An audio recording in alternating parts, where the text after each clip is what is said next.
My name is Qusai AlShatti. I'm from Kuwait Information Technology Society. We are a society of computer hobbyists and experts in Kuwait, and we are member of the civil society. We are participating today in the open consultation for the Internet Governance Forum to recap our experience from the Hyderabad meeting and reflected toward the agenda of the next Sharm el-Sheikh IGF meeting, which will be in part of the Arab world, which will take place in Egypt, which is part of the Arab world, and this makes it a special interest to us. We believe that the issue of internet governance is making the internet a better use to the users, to the service providers, to the businesses, to entrepreneurships, to the youngest. We look at it from the broad scale. And of course, in that terms, it is important to us to focus on national and regional arrangements of internet governance because it ties us more to our needs in our country and the region. All right. So what I could understand that you're saying is that the IGF is a process that helps everybody to get together and create a better internet for the users, right? Keeping that in mind, how do you feel that the IGF in Hyderabad contributed to that? And the Hyderabad meeting for us is a continuation of success of the last two meetings in Athens and Rio de Janeiro. In Athens, we were not able, for example, to discuss things about internet critical resources management. We were able to break this ground in Rio de Janeiro, and in Hyderabad, we were able to break a new ground, and that is discussing enhanced cooperation, for example. This means that the IGF process is building a constructive dialogue among all stakeholders.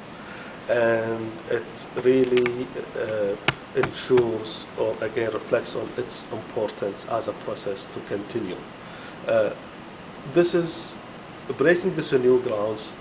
It just says that we just achieved another milestone in Hyderabad meeting, and we hope in the fourth and the fifth meeting really that we break also new grounds and achieve new milestones. All right. Is there any specific thing that you saw from the history? Because you're not talking only about Hyderabad, you're talking about the three meetings we had, the three annual meetings.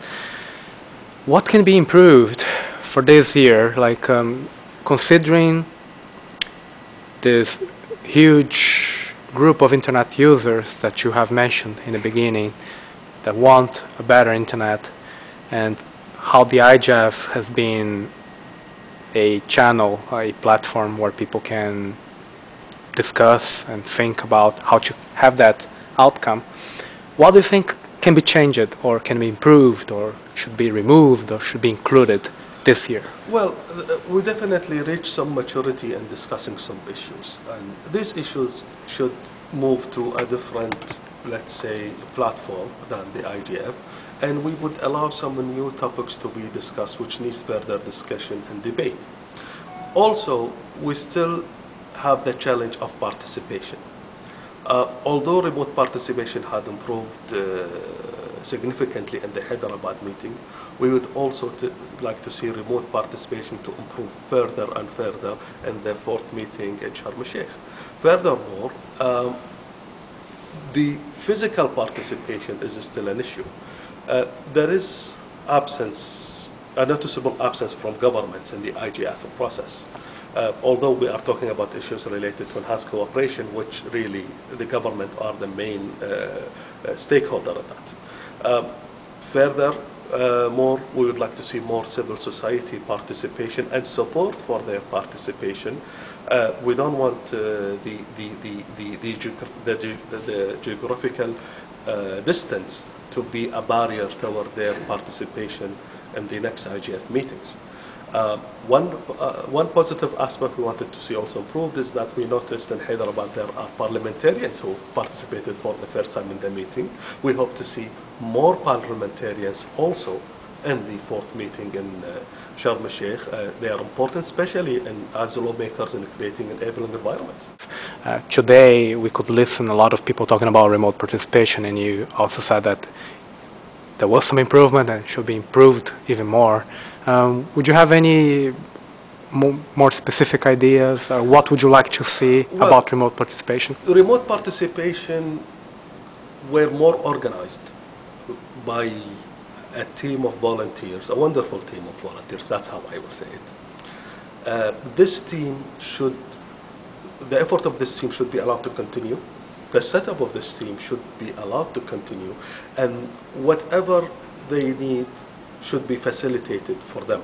They created 8 hubs all across the continent, all across the world actually, and they made it in an organized fashion. There is, of course, lesson to learn from this experiment. These lessons should be taken into consideration, and we should have more improved participation, remote participation in the Sharm el-Sheikh meeting. So I hope the team will continue and their efforts will be there and facilitated. I hope that the Sharm el-Sheikh meeting will be, again, I will reassert that the Sharm el-Sheikh meeting hopefully will be a continuation of success. I hope the agenda will be also oriented somehow toward the needs of the developing countries. And we hope to see everybody there.